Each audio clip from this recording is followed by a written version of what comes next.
Zuko has always been one of the most interesting characters in Avatar: The Last Airbender. The creators developed him much more than even the main character of the show, giving him a compelling backstory and a constant reminder of said backstory on his face. Zuko is a character that I really haven't shined enough light on this channel, so today we're going to be taking a quick look at every stage of Zuko's life and what he did. From a young boy with his mother, to a young adult, all the way to making one of the biggest decisions of his life as an old man.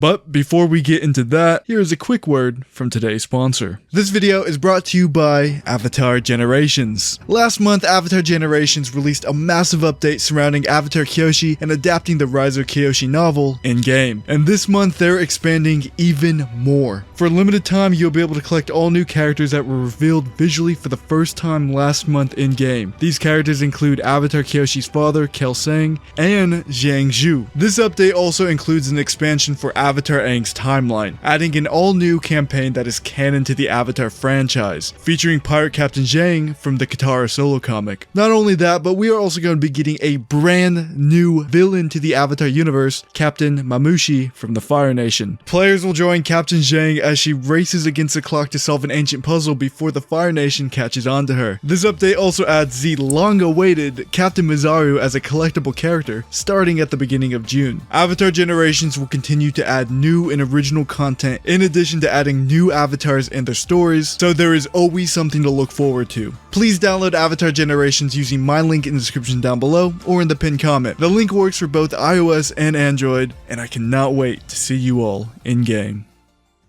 Zuko was born in 83 BG to Prince Ozai and Princess Ursa. From a young age, he was already disdained by his father due to the lack of having the spark in his eyes typical of firebenders. From this point on, the party lines were drawn. Ozai would favor Azula and Ursa would favor Zuko. Sometime between the ages of 7 through 10, Zuko would learn the art of sword fighting under Master Piandao. During this time, Zuko would also work on his firebending from various masters. At the age of 11, Zuko's life would change forever, and this would just be the start of many traumatic events to come. First of which would be the death of his cousin Lu Ten, who died in the Battle of Ba Sing Se. Now, Lu Ten dying would cause a multitude of family problems. Without Iroh having an heir to the throne, Ozai would go to Azulon and ask if he could have the throne instead. His firstborn would still be alive. However, Azulon would be furious that Ozai would ask him to betray his firstborn, and demanded him that he must kill his firstborn. Because of this, Ursa would suggest a plan to save Zuko's life. She would go on to make an untraceable poison in order to kill Azulon, and they would stage Azulon's death in a way that would lead to Ozai getting the throne. After this act, Ozai would go on to banish Ursa forever for treachery, but he would agree to let Zuko live. 2 years later, Zuko would speak out of turn at a war meeting, speaking out against a general's horrible plan of sacrificing an entire division of the Fire Nation army. Ozai saw this as disrespectful, and he would go on to demand that Zuko would participate in an Agni Kai. Zuko accepts his Agni Kai, thinking that he'd be dueling the general, but to his surprise, it was actually his father who showed up for the Agni Kai. Zuko would refuse to fight his father, and this would make Ozai even more mad, so in return, he burned the left side of Zuko's face to teach him respect, and then banished him with the only possible way he could return is if he brought the Avatar with him. Zuko would then go on a quest to search the entire world to find the Avatar. He would start off searching every single air temple, all while Aang was still frozen and there was no way he could find him, but Zuko never gave up hope. During this time, his uncle Iroh would take on sort of a mentor role for him and try to guide him in the right direction, all while still being his firebending teacher. When Zuko was 16 years old, the Avatar would be found again. Zuko would struggle between choosing the destiny his father laid out for him, or taking his life into his own hands and choosing his own. Oftentimes, the show likes to display this in the scar that his father gave him. Zuko's scar goes far beyond just a physical disfigurement. It serves as a testament to his internal struggles and his journey throughout life. In the show, when Zuko is making a tough decision, the show will show his face in two different ways. When he's looking to the left, his scar is showing. This means that Zuko is going to make the wrong choices and is following the destiny his father forced upon him. But when he's looking to the right, his scar is nowhere to be seen, and he's making a good choice and choosing his own destiny. Eventually, through tons of struggling, and I mean a ton of struggling, Zuko would choose the good side. He would help train the Avatar to defeat the Fire Lord, playing a crucial role in ending the 100-year-long war. At the age of 17 years old, Zuko would be inaugurated as the Fire Lord.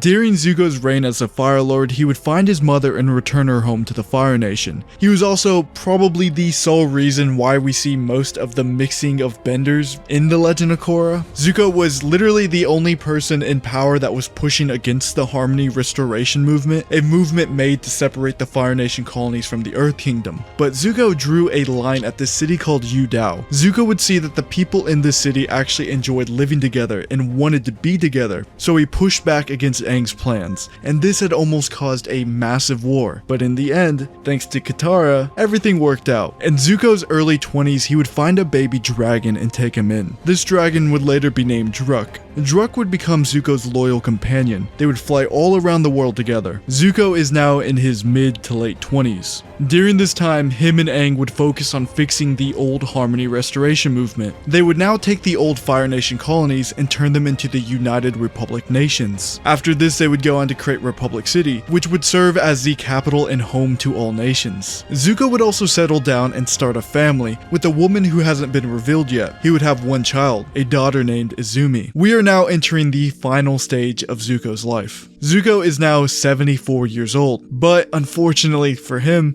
his fighting days aren't over yet. He would be forced back into the battlefield, defending the new Avatar Korra from the Red Lotus trying to kidnap her. Him, Tenzin, Sokka, and Tonraq would defeat the Red Lotus and throw them all in prison. From 88 to 91 years old, Zuko would appear episodically throughout The Legend of Korra and just give advice whenever he was needed. And that's where Zuko's run ends in the canonical world of Avatar, but I have a comic here that takes things even further. Zuko is now exactly 100 years old, and he's meeting up with his old friend Katara one last time. Katara and Zuko are reminiscing about old times during the 100-year-long war. Katara pauses for a moment, and she looks at Zuko's face. She suddenly remembers something. She's like, "Hey Zuko, I almost healed your scar that one time before, didn't I?" Zuko is of course a little bit confused by this, but Katara carries on, and she tells him that sometimes she thinks back to that day, and what would have happened if she went through with it. Would Aang have died? Zuko looks at her, and he's like, "Yeah, but why would you bring this up now?" At this point, Katara has learned pretty much everything there is to know about waterbending. So she tells Zuko, like, maybe I can try to heal this, but without the magic water this time. I know it's an old scar, but who knows, maybe it can still be healed. Zuko takes a little bit to think about this. After all, his scar has been with him basically his entire life at this point. It's been with him more years than it has not. So this is a big decision to make, but eventually he agrees to it. Katara, of course, is being a really good friend here and wants to make sure that Zuko is 100% okay with this and doesn't want to pressure him into anything. She fully understands how big of a decision this is, but Zuko is grateful for this opportunity and says, "Let's close this final chapter." Katara starts healing Zuko's scar, and as she's healing Zuko's scar, the comic goes from black and white to full color.